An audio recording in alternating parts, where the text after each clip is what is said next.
if you hit all your targets, OTE can range to 85,000 euros.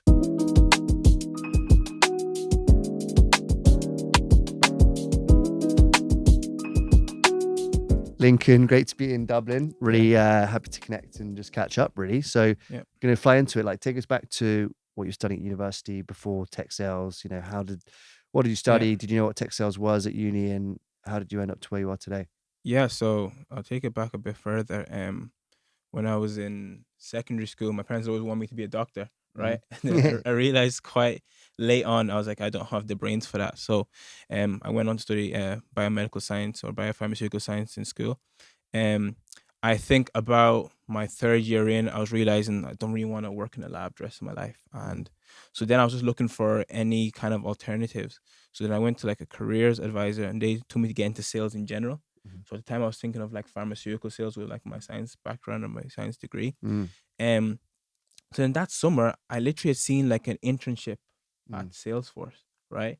And didn't know what tech sales was, didn't know the industry, didn't even know what Salesforce was, even though it was like a massive company, right? Yeah. And I just applied. I didn't think I was gonna get it because like I don't have any credentials. I think I'd been working like in my local factory, which I'll get into later on, but my local factory in the summer. So I had no experience. Applied for internship, got it, and then full transparency, got on, started going to the internships, wasn't shadowing BDRs, shadowing AEs, and then really the thing that captivated me Mhm. is I asked one of them who was around like 23 at the time. I was like, Yeah. "How much are you making?" Yeah. And they told me the number they were making, and like What are they making? they said like OT was like 70K 70K. at 23. So I was like, Jeez. I was Yeah. like, well, my science degree's out the window. Just I'm going all in on this, and Yeah. then graduated, had a return offer to Salesforce, and then from there, that kind of went awry, and then Mhm. from there, I was trying to get in as an actual like BD or SDR, like Yeah. commission based sales rep. It was very difficult doing it myself because of the way the tech industry was then and even is now was so competitive because Mm. everybody is trying to get in because it's a Yeah. Yeah. lucrative industry, right? Yeah. So doing it yourself without knowing how to do interview prep, without knowing what the hiring managers are trying to hear, without Mm. there's so much stuff that you don't know, especially Yeah. without guidance. Yeah. So actually, like when I first graduated and I was first trying to get a role, I actually hit Jack up, and we had two calls actually. The first call I was like Mm. asking about the procedure, and I was just like, you know what, I'm gonna try for myself for a bit, and he was like, yeah, no problem, come Mm. back whenever you need. I tried for myself for a while, it didn't work. Loads of rejections. I was just like, you know what, let me just get some guidance from someone who's been there, done that, and like this is what he does, on a day to day, and got in literally. The turnaround was so different. Like then I started having a lot more productive conversations, and eventually landed in my role at QStream now. Yeah, so Amazing. been great. Amazing. Yeah. And talk to me about like what you're doing in between that period, right? Because you finished uni, you had an offer, but then it was kind of rescinded. Did you go back to work for a bit? And talk to me about like the work you were doing before outside of tech. Was people in different careers? They might be working in hospitality, they might be working in, Yeah. bars. Like what was the work you were doing? Because it's So pretty inspirational story. so whenever Salesforce kind of stopped, I went back to working in a factory. It's just to keep me ticking over, just a few days per week, just to keep me ticking over. Um, Obviously, like that's not ideal because like first of all, you've graduated, and Mm. also you've worked for such a big company. So now it's like going all the way back to where you were in university was very difficult. Yeah. But I felt like my parents also like, you not just get a job in the like degree that you study, go work in a lab or Yeah. something. But I was Yeah. like, no, I want to work in sales.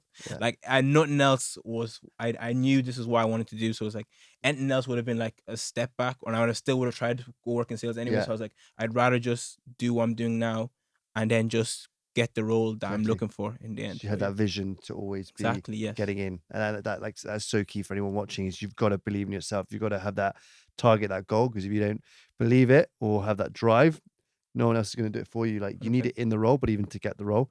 And then when we spoke, I remember, funny enough, you got back in touch. I was like, oh, Lincoln, yeah, because you're our first student from Dublin or Ireland, Mhm. and that was actually super interesting.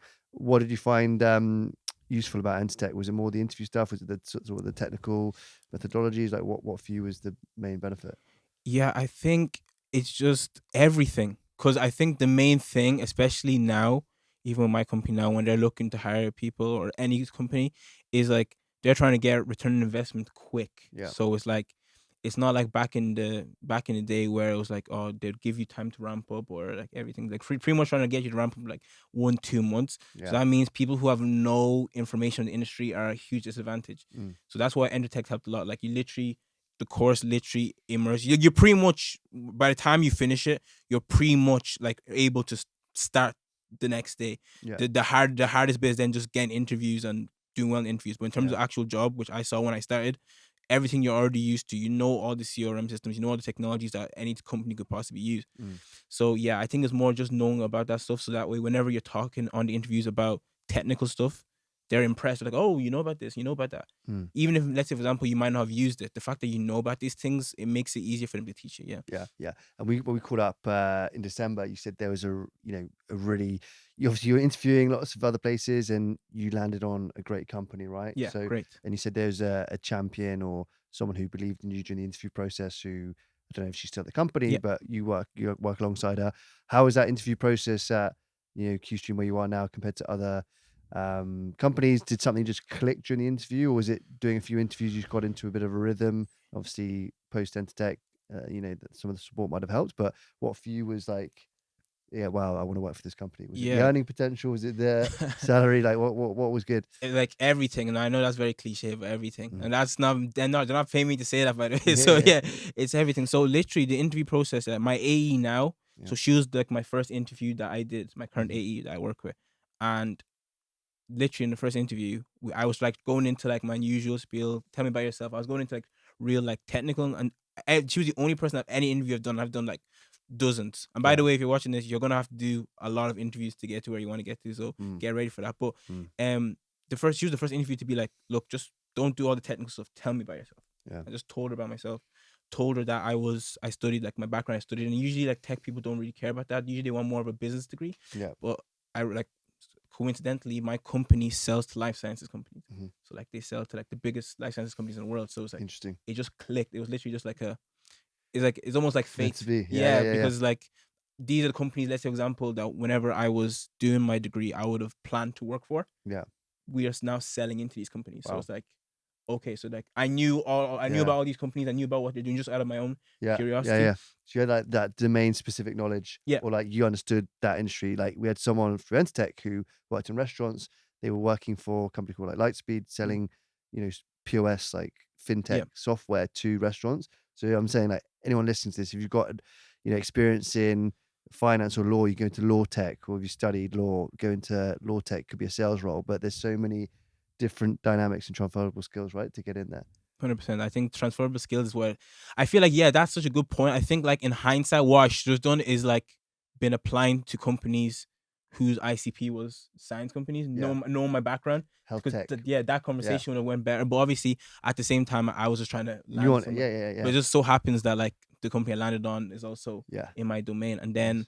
from there, all the interview processes were like quite good. Obviously, Jack's guidance through every stage of the interview process, like stage 1, stage 2, and even up until the offer, was literally so helpful. Like following up, getting back to them really did help.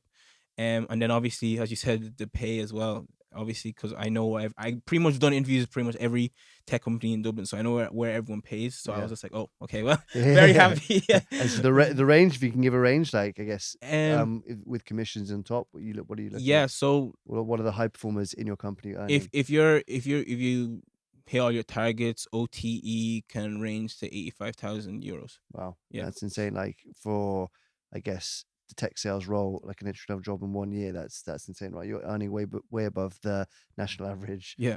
which is insane. And talk to me about the company. Are they, based in Dublin? Are they an American firm? Yeah, so one American office, one Dublin office. So Nice. Boston and Dublin. Yeah. And then the dynamic, is it you're meant to be in 5 days a week, or is it like what are the perks and other benefits about working Yeah, there? so like remote first. So literally you can work as many days in the office as Really? you want. You can work as many days in the office as you want. I mean, from home as you want. Yeah. Lots of perks. 'Cause obviously it's a smaller company. Everything's a lot more dynamic. So for example, me, I've been able to go to Madrid, been able to go to London, going to Berlin in 2 weeks for another conference. Sick. Which is like Yeah, it's a amazing. dream. Yeah. Literally so All good. expenses paid for. Yeah, And, everything's great. My manager, I have to like so supportive, like literally Really? really been able to like accelerate my growth. Mm. In talks with me about like getting promoted as soon as possible, which is Wow. like ideal. Like, and like for a lot of people I know they're probably watching, you might be thinking, I want to go work for like a huge company. But I think there's pros and cons for everything. For a smaller Sure. company, like you can really turn around very quickly. Like now I'm looking to get promoted in Q1 or Q2 next year. Whereas if you're at a bigger company, it might take you 2-3 years to get promoted. So weigh Yeah. those things up. You might maybe take a little bit of a cut on base salary, but you get promoted quicker. So it's like just weigh those things up. Yeah, Yeah. yeah. You're not lost into that sort of middle management level where there's a lot of red tape. If Hmm. someone's been there, 12 months before you, you've got to wait till they get promoted. Exactly. If you're doing well and you're hitting results, they'll get you to where you want to get to. Exactly. And what promotion would that be? Account executive. Wow. Yeah. Wow. Yeah. That'd be awesome. So obviously closing deals and Yeah. How old are you now? At 25. Wow, that's insane. Yeah. If you account executive in your mid-20s or early 20s, that'd be the dream. Yeah. Ideally. Yeah, Yeah. yeah, yeah. And what's it like in Dublin in terms of like the tech scene? Is it because it's almost taken over London, in terms of like because of Brexit? Is it pretty bustling Yeah. environment? Super competitive. Like, Yeah, because as you know, like all the tech companies are always growing. yeah, And everyone's more sales focused. yeah, Especially with the whole everyone's like focused on AI. So yeah, selling their AI product is huge. yeah, So I'd even say it's more competitive than when I was yeah, growing. And I thought it was and it was competitive then, bear in yeah, mind. So it's like very competitive. So many companies starting up. The companies, like let's say, for example, a company gets funding in America and they want to expand to here, they'll create their HQ here. Then they need more salespeople. So yeah. it's like, yeah, it's just always just growing Developing. very, very, and I think it's a case of the time to get in was yesterday. That's the way I would Yeah, say yeah, it. yeah, Yeah. yeah. Always is. And like, where do you see the future going? Like obviously, get a promotion. You want to stay in sales long term, potentially get to management. What does the next 5 years look for you? Or have you not thought that far ahead? Yeah, so I'd say for like the next 2 years, definitely I want to really get into AE and then smash it for 2 years Mhm. at least. And then maybe think about management. And on the side also be training the BDRs now. Nice. So that's like my plan right now. After that I don't know. It just depends on how the company grows. Like obviously if there's more growth in EMEA, maybe I might try go for like a EMEA Yeah. VP of sales role or something Nice. like that in the next 5 years. Yeah. That's my thinking, but it just depends on how the company goes. But for Yeah. next 2 years, just like focus Amazing. on becoming the best salesperson I can be. Yeah. Yeah, yeah. And what do you do to be so successful? It sounds like you're doing super well. Like, are you, getting up early? Like, are you working like crazy hours, or are you just very organized? Like, what works for you? Like, I what advice would you give to someone who started a job tomorrow? So me personally, I think first of all, find who the top performer is, whether that be A, B, D, or shadow them. Yeah, I think that's the most cliche answers. But Mm, my personal piece of advice would be like create systems. So like I think like I've got it down, and my whole focus for like is just finding out what works the best and creating a system that you can consistently do it in the shortest amount of time, and then mm, scale that instead of like working loads of hours just trying to do work and be all organized. yeah, Find what works in like the shortest amount of time and then scale that. So that way, if you can find what can make you success, if you can find what can shorten your 7 hours into 1 hour and then replicate that over 7 hours. So basically, you're constantly just hitting out like. Do you get what I'm trying to say? yeah, Like yeah, yeah. basically, Makes just sense. systemize your workflows, Yeah, systemize your CRM, systemize whatever tool you used to dial, create your lists so you're super organized. Just everything's the systems. That way, you're not wasting time because the amount of time if you haven't joined it, the amount of time you might waste on like important lists or adding contacts yeah, that you could have been spent just dialing or prospecting. exactly. Yeah, There that's what I can would there say. can be a lot of admin you get Yes, caught up with. Just actually do the job. Like if it's to pick up a phone, do it. You know what I exactly. mean?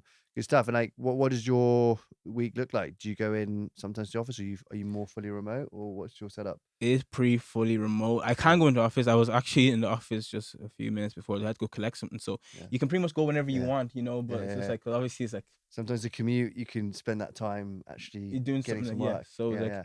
it really it is very like flexible for me if I'm And being honest. Yeah. and work-life balance. You feel like you got a good work-life Yes, balance. great, Yeah, great. getting Like to gym or yeah, exercise. Still got your sports and stuff. the culture is very much like work is work and Nice. life is life, which I like, which a lot Yeah. of other people, or my other friends who work in tech say it can be kind of muddled, Yep. especially you work for like a big, massive enterprise company.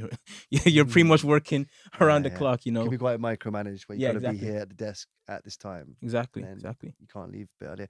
Great stuff. And then, yeah, what advice would you give to someone who's thinking about tech sales? Obviously, are there any challenges you've had, but also, 3 bits of advice for someone who is set on tech sales? Like, what would you say to them? Like, not on the job, but to get in to the industry. Just don't give up, right? Because like, just don't give up. I've had Yeah. people message me, be like, "What did you do?" Mm, And I'm like, "There's no like secret sauce. Know how to do interviews, right? And then just do loads of them." yeah. And eventually, like, there'll be companies where you'll do the perfect interview and they'll still pick someone else who also did the perfect interview. That's Yeah. just the way. That's just the way it goes. It's Yeah. not like no hard feelings. Just do another one, Yeah. and then do another one, and then do another 100%. one. Yeah. Yeah, A drive. Good stuff. And yeah, I think that's it, pretty much everything for me. I think it's great to catch up. To yeah, see you doing so well. Not being funny. Like, you absolutely blown out of the park. I remember when we spoke maybe a year and a half ago, whenever it was, that I could tell you had the drive, and yeah, you just need that bit of finesse. And it sounds like you've absolutely run with it. So yeah. congrats, Thank and you. look forward to seeing how the next couple of years go. Hopefully, thank you, and thank you so Nice. much for all your guidance as well. Our Yeah. pleasure. Awesome, man.